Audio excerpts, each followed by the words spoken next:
Assalamualaikum warahmatullahi wabarakatuh. Alhamdulillah ya salatu wassalamu ala Rasulillah wa ala alihi wa ashabihi wa mawalah, amma ba'd. Alhamdulillah, segala puji bagi Allah Subhanahu wa taala yang telah memanjangkan usia kita sehingga kita bertemu lagi dengan bulan yang penuh berkah, yaitu bulan Ramadan, dalam keadaan sehat walafiat, tak kurang suatu apapun. Kalau kita ngebahas terkait Ramadan, maka sebenarnya Ramadan seperti ibadah-ibadah yang lain, seperti ibadah-ibadah yang lain, yaitu memiliki roh. Bagaimana kata Syekh Mustafa Al-Mulayani dalam kitabnya Aidhatun Nasyi'in, likulli ibadatin ruhun, setiap ibadah itu punya roh. Kalau kita lihat hakikat ibadah puasa ini ada pada firman Allah Subhanahu wa taala dalam sebuah hadis qudsi yang mana Allah berfirman, as-shaumu li wa ana ajzi bihi. Puasa itu dilakukan hanya untukku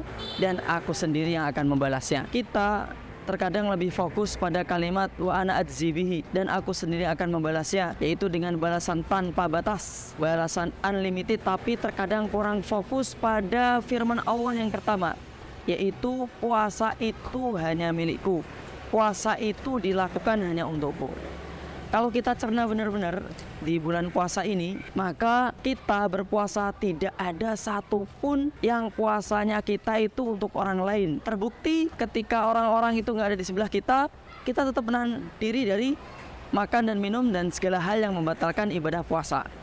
Ini menunjukkan bahwa puasa kita ini kita lakukan hanya untuk Allah Subhanahu wa taala. Segala sesuatu yang disandarkan kepada Allah Subhanahu wa taala itu menunjukkan bahwa sesuatu itu sangat berharga, sangat mulia. Mari kita lihat penciptaan kita.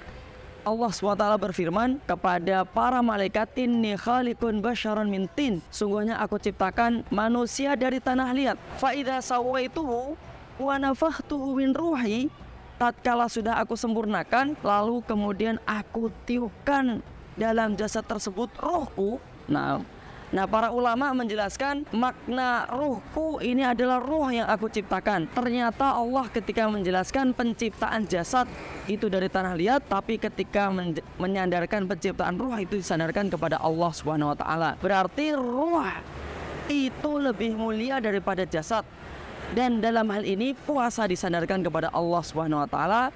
Kalau kita lakukan seperti yang Rasulullah sabdakan, man shoma ramadhana imanan wahtisaba, barang siapa yang puasa Ramadan penuh dengan rasa iman dan mengharapkan pahala Allah SWT, maka pasti kita pun akan mulia, karena status puasa ini dimuliakan oleh Allah SWT. Itu yang pertama. Dan yang kedua, bahwa kalau kita lihat hakikat puasa, dia itu kan menahan hawa nafsu, tidak membunuh hawa nafsu.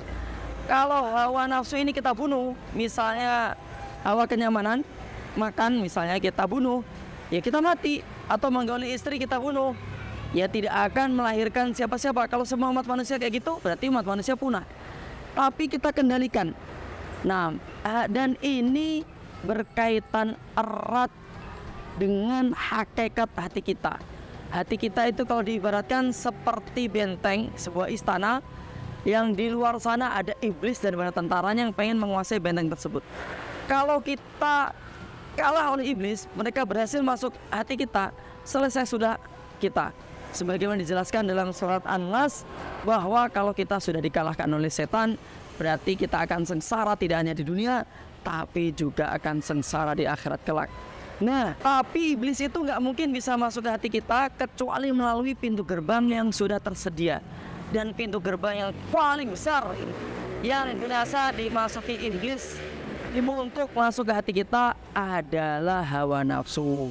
Dengan puasa kita mengendalikannya, kita perkecil sehingga setan hanya mampu mondar-mandir saja dan tidak mampu menguasai hati kita. Dan ini diantara inti dari disyariatkannya ibadah bulan puasa. Dan yang terakhir, kalau kita perhatikan, puasa seluruh umat Islam itu terbagi menjadi 3. Pertama, yaitu puasanya kebanyakan orang, umumnya orang, yaitu dia tidak fokus pada pahala puasa, dia hanya fokus pada pembatal puasa saja. Dia tidak makan, dia tidak minum, tidak menggauli istrinya, tidak melakukan hal-hal yang dapat membatalkan puasa, dia hanya fokus itu, tapi maksiat tetap jalan. Nah, orang-orang seperti ini masuk pada sabda Rasulullah sallallahu alaihi wasallam, "Rubba shaimin laisa lahu min siyamihi illa al-ju'al atash." Betapa banyak orang yang berpuasa dia nggak dapat apa-apa kecuali hanya lapar dan dahaga saja. Kemudian jenis yang nomor 2 adalah puasanya orang-orang istimewa. Bagaimana itu? Dia tidak hanya fokus untuk tidak menerjang pembatal-pembatal puasa, tapi juga fokus untuk tidak menerjang pembatal-pembatal pahala puasa. Jadi ketika mau maksiat tertahan, khawatir pahalanya berkurang. Ketika mau ghibah tertahan, khawatir pahalanya hilang. Nah, dan ini puasanya orang-orang istimewa. Dan di atasnya lagi adalah puasanya orang-orang pilihan. Itu puasanya para nabi, orang-orang soleh, orang-orang pilihan adalah puasa saumul qalb, puasanya hati, yaitu orang yang selalu fokus setiap melangkah, apakah ini kira-kira mendatangkan ridho Allah atau justru malah mendatangkan murka Allah SWT. Sehingga mikiasnya, tolak ukurnya ketika melakukan apapun, ini melanggar syariat atau tidak. Kalau sudah seperti itu, maka puasa seseorang sudah benar-benar ada di tahap yang tertinggi. Kurang lebih itu, dan cukup kita lihat kita ada di yang mana. Kalau misalnya kita ada yang di rendah, yang paling rendah, maka kita berusaha untuk naik lebih baik lagi. Wabillahi taufik. Wassalamualaikum warahmatullahi wabarakatuh.